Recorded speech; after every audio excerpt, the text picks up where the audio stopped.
Antichrist is alive right now, and the Bible tells us exactly where he'll come from.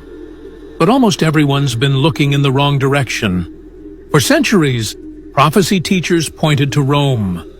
Others pointed east to a vague Middle East location. But there's a name buried in Scripture that changes everything. A tribe erased from God's prophetic record. A bloodline marked from the very beginning.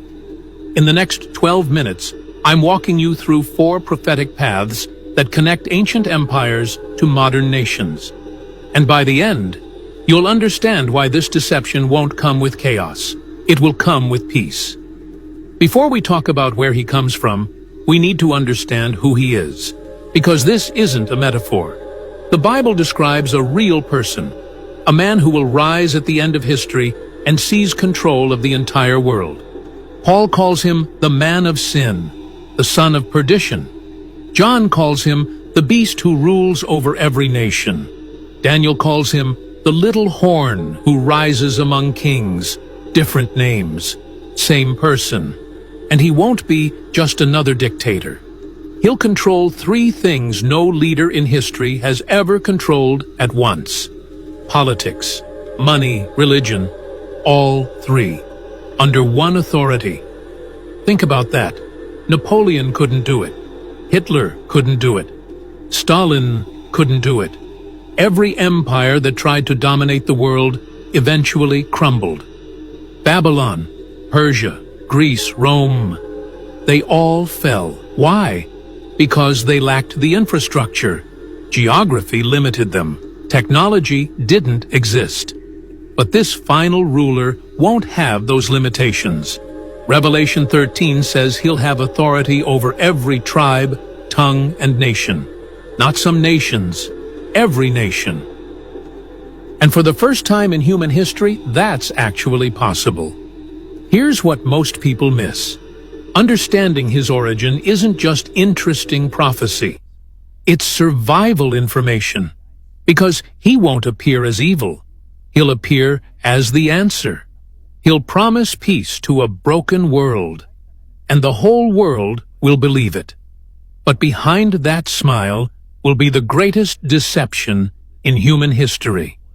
So if you know where he comes from, you'll recognize the lie before everyone else falls for it. And that's exactly what Scripture reveals. But the clue doesn't point where most people think. Most prophecy teachers point west to Rome, or east to a vague Middle East. But what if the real clue doesn't point outside Israel at all? What if it points within?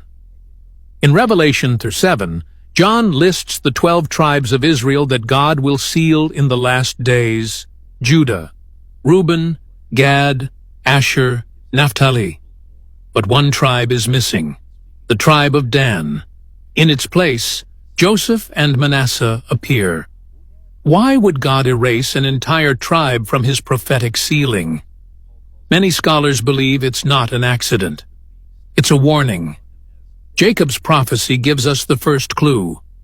On his deathbed, he spoke over each of his sons and described their future. But when he reached Dan, his tone changed. Genesis 49:17 says, Dan shall be a serpent by the way, a viper on the path. Not a lion like Judah, not a warrior like Benjamin. A serpent. And throughout Scripture, the serpent represents one thing: Satan, the deceiver, the destroyer. Could Jacob have been warning that the final deceiver would come from Dan's bloodline? History makes the pattern clear. In Judges 18, the tribe of Dan abandoned the land God gave them. They moved north, seized new territory by force, and built a shrine filled with idols. They became the first tribe in Israel to make idol worship official. From the very beginning, their story was marked by rebellion, counterfeit religion, betrayal. But here's why this detail changes everything. Throughout the Old Testament, Israel never accepted outsiders as their deliverers, from Abraham to Moses, from David to the